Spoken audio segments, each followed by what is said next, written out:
ಒಂದು ಕಾಲದಲ್ಲಿ ಹಬ್ಬ ಬಂದರೆ ಸಾಕು, ಊರ್ ಮಂದಿ ಎಲ್ಲ ಸಂಭ್ರಮದಿಂದ ಓಡಾಡ್ತಾ ಇದ್ರು. ಮನೆ ಮಂದಿ ಎಲ್ಲ ಒಬ್ಬಟ್ಟು ಮಾಡಿಕೊಂಡು ಒಟ್ಟಿಗೆ ಕೂತು ಊಟ ಮಾಡ್ತಾ ಇದ್ರು. ಆದರೆ ಈಗ ಅದೆಲ್ಲ ಕನ್ಸು ಮಾತ್ರ. ಹೆತ್ತವರು ಹಳ್ಳಿಲಿದ್ರೆ ಮಕ್ಕಳು ಪಟ್ಟಣದಲ್ಲಿರ್ತಾರೆ. ಮಳೆ ಬರದೆ ಫಸಲು ಕೈ ಸಿಕ್ಕಲ್ಲ. ಇದೆಲ್ಲದರ ಜೊತೆ ಕಟ್ಟೆ ಪಂಚಾಯಿತಿ ಮಾಯವಾಗಿ ಊರಲ್ಲಿ ಒಣ ರಾಜಕೀಯ ಬೇರೆ. ಹೀಗೆಲ್ಲ ಇದ್ದಾಗ ಹಳ್ಳಿ ಹಬ್ಬ ಹೇಗಿರುತ್ತೆ ಅಂತ ಹೇಳ್ತಾನೆ ನಮ್ಮ ತಲೆ ಹರಟೆ. ಅದೇನಂತ ನೀವೇ ಕೇಳಿ. ಓಕೆ ಫೈನ್ ಬಾ. ಇವಾಗ ನಮ್ಮ ತಾತ ಗುಂಡ್ಲಾಳಿ ಪೈಲ್ವಾನ್ ಲಿಂಗಣ್ಣ ಇರೋ ಹಳ್ಳಿನಲ್ಲಿ ಹೆಂಗೆ ಹಬ್ಬ ಮಾಡ್ತಾರೆ ಅಂತ ಹೇಳ್ತೇನೆ, ಕೇಳಿಸ್ಕಾಯಲ್ಲಿ. ಇವನ್ ಯಾವ ಸೀಮೆ ತಲಹಾರ್ಟೆ, ಇನ್ನು ಇವಾಗ ಹೇಳದ್ನಲ್ವಾ, ಮತ್ತೇನ್ ತರಲೆ ಮಾಡ್ತಾನೆ ಅಂತೀಯ ನೀನು, ವೇಸ್ಟ್ ಫೆಲ ನೀನು.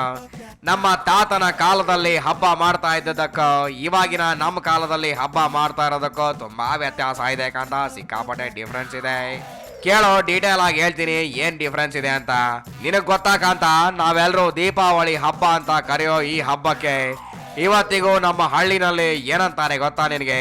ಹಟ್ಟಿ ಹಬ್ಬ ಅಂತ ಕರೀತಾರೆ ಕಾಂತ, ಹಟ್ಟಿ ಹಬ್ಬ ಅಂತ ಕರೀತಾರೆ. ಮನೆ ಮುಂದೆ ಹಟ್ಟಿ ಲಕ್ಕವನ್ನ ಕೋರಿಸ್ತಾರೆ, ಆದ್ರೆ ಸಿಟಿನಲ್ಲಿ ದೀಪಾವಳಿ ಅಂತ ಕರೀತಾರೆ. ಮನೆ ಮುಂದೆ ಆಕಾಶ ಪುಟ್ಟಿ ನೇತಾಕ್ತಾರೆ, ಢಮ್ ಢಮಾರ್ ಅನ್ನೋ ಪಟಾಕಿನ ಸುಟ್ಟು ಕಿಸೆನ ಖಾಲಿ ಮಾಡ್ಕೋತಾರೆ.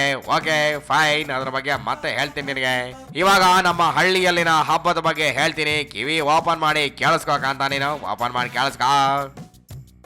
30-40 ಇಯರ್ಸ್ ಹಿಂದೆ ವರ್ಷ ಪೂರ್ತಿ ಮಳೆ ಆಗ್ತಾ ಇತ್ತು, ಹೊಲದ ತುಂಬಾ ಬೆಳೆ ಬೆಳೀತಿತ್ತು, ಮನೆ ತುಂಬಾ ಸಂಭ್ರಮ ಇರ್ತಾ ಇತ್ತು.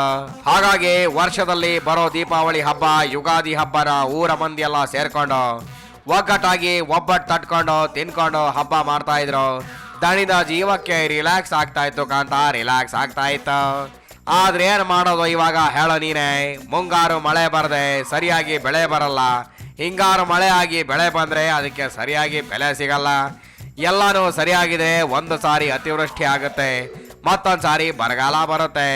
ಹಿಂಗಾದ್ರೆ ಪಾಪ ನಮ್ಮ ಹಳ್ಳಿಯಲ್ಲಿ ಹೇಗೆ ತಾನೇ ಜೀವನ ಮಾಡಿ ಹಬ್ಬ ಮಾಡ್ತಾರೆ ಹೇಳೋಣ? ಜಸ್ಟ್ ಥಿಂಕ್ ಮಾಡೋಣ ನೀನ. ಇದೆಲ್ಲ ಹಾಳಾಗ್ ಹೋಗ್ಲಿ, ಬಂದಷ್ಟು ಮಳೆನಲ್ಲಿ ಬೆಳೆದ ಬೆಳೆ ಮಾರಿ ನಮ್ಮ ಪಾಡಿಗೆ ನಾವು ಹಬ್ಬ ಮಾಡೋಣ ಅಂತ ಪಾಪ ನಮ್ಮ ಹಳ್ಳಿ ಪೀಪಲ್ ಅಂತ ಇದ್ರೆ, ಈ ಹಾಳಾದ ರಾಜಕೀಯ ಹಳ್ಳಿಗೂ ಹಬ್ಬಿ ಆಗ ಇದ್ದ ಕಟ್ಟೆ ಪಂಚಾಯಿತಿ ಮಾಯ ಆಗೋಗಿ ಖಾಲಿ ರಾಜಕೀಯ ಪ್ರವೇಶ ಆಗಿ ಆಗೊಮ್ಮೆ ಈಗೊಮ್ಮೆ ಒಣರಗಳೇ ಇಲ್ಲದ ತಗಾದೆ ಇದ್ದೇ ಇರುತ್ತೆ ಕಾಂತ ಈ ಹಳ್ಳಿಗಳಲ್ಲಿ. ಇದೆಲ್ಲ ಮ್ಯಾಟರ್ನಿಂದ ತಲೆ ಕೆಟ್ಟು ಹೋಗಿರೋ ನಮ್ಮ ಹಳ್ಳಿ ಪೀಪಲ್ ಹಬ್ಬ ಬಂದರೂ ಮಾಡಲ್ಲ, ಹಬ್ಬ ಮಾಡಿದ್ರು ಅದರಲ್ಲಿ ನೆಮ್ಮದಿನೇ ಇರಲ್ಲ. I don't like it. ನೋಡಿಲ್ಲಿ ಪಾಪ ಈ ಅಮ್ಮ ಮಕ್ಕಳು ಅಂತ ಕಷ್ಟಪಟ್ಟು ಓದಿಸಿದ್ರು ಬೆಳೆಸಿದ್ರು. ಇವಾಗ ಮನೆ ಮಕ್ಕಳು ಮನೆಯಲ್ಲಿ ಇಲ್ಲ, ಅದ್ಯಾವುದೋ ಸಿಟಿನಲ್ಲಿ ಕೆಲಸ ಮಾಡ್ತಾ ಇದ್ದಾರೆ. ಪಾಪ ಈ ಅಮ್ಮ ಮಾತ್ರ ಎಂದಿನಂತೆ ತನ್ನ ಮನೆ ಕಟ್ಟೆ ಮೇಲೆ ಅದ್ಯಾವ ಹಬ್ಬದ ಸಂಭ್ರಮ ಇಲ್ಲದೆ ಹೀಗೆ ಕೂತಿದ್ದಾಳೆ. ನನಗೆ ಈ ಅಜ್ಜಿನ ನೋಡಿದ್ರೆ ಹೊಟ್ಟೆ ಚುರುಕನ್ಸುತ್ತೆ ಕಾಂತ, ಏನ್ ಮಾಡೋದು ಹೇಳ? ಈ ಅಜ್ಜಿ ಕಷ್ಟ ನೋಡಿ ನನಗೇನ್ ನೆನಪಾಗುತ್ತೆ ಹೇಳು ನೋಡೋಣ, ಕೇಳು ಹೇಳ್ತೀನಿ. ಮಕ್ಕಳು ಅಂತ ನೀವು ಕಷ್ಟಪಟ್ಟು ಓದಿಸಿ ಬೆಳೆಸಿ, ಸಂಬಳ ಮಾತ್ರ ಕೇಳಲೇಬೇಡಿ, ಲೈಫ್ ಇಷ್ಟೇನೆ.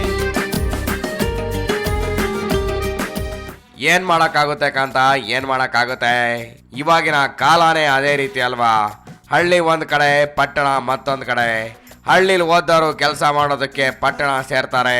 ಈ ತಾತ ಅಜ್ಜಿ ಮಾತ್ರ ಎಂದಿನಂತೆ ಹುಟ್ಟಿ ಬೆಳೆದ ಹಳ್ಳಿನಲ್ಲೇ ಇರ್ತಾರೆ ಕೊನೆವರೆಗೂ. ಏನ್ ಮಾಡಕ್ಕಾಗುತ್ತೆ ಹೇಳೋ, ಎಲ್ಲವೂ ಅನಿವಾರ್ಯ.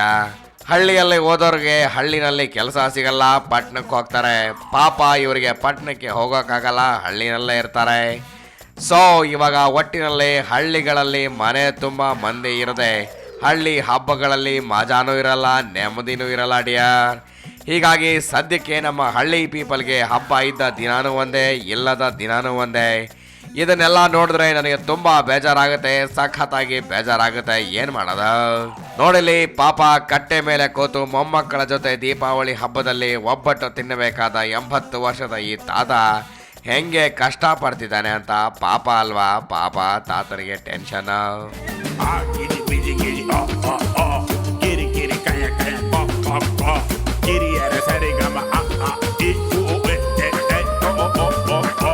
ತಾತ ನಿಂಗೆ ಟೆನ್ಷನ್ ಯಾಕೋ, ಕೈಯಲ್ಲಿ ಕೋಲು ಗಟ್ಟ್ಯಾ ಹಿಡ್ಕೋ, BP ಶುಗರ್ ಚೆಕ್ ಮಾಡಿಸ್ಕೋ, ಲೈಫ್ ಇಷ್ಟೇನೆ.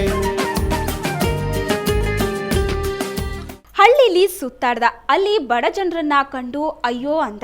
ಮಕ್ಕಳು ಬಿಟ್ಟು ಹೋದ ಅಜ್ಜಿ ಅಜ್ಜಂದ್ರನ್ನ ಸಂತೈಸ್ದ. ಕಾಲ ಹೇಗ್ ಬದಲಾಯ್ತಲ್ಲ ಅಂತ ಚಿಂತೆ ಮಾಡ್ದ. ಮುಂದೇನ್ ಮಾಡ್ದ ಅಂತ ನೋಡಿ ಒಂದು ಪುಟ್ಟ ಬ್ರೇಕ್ನ ನಂತರ.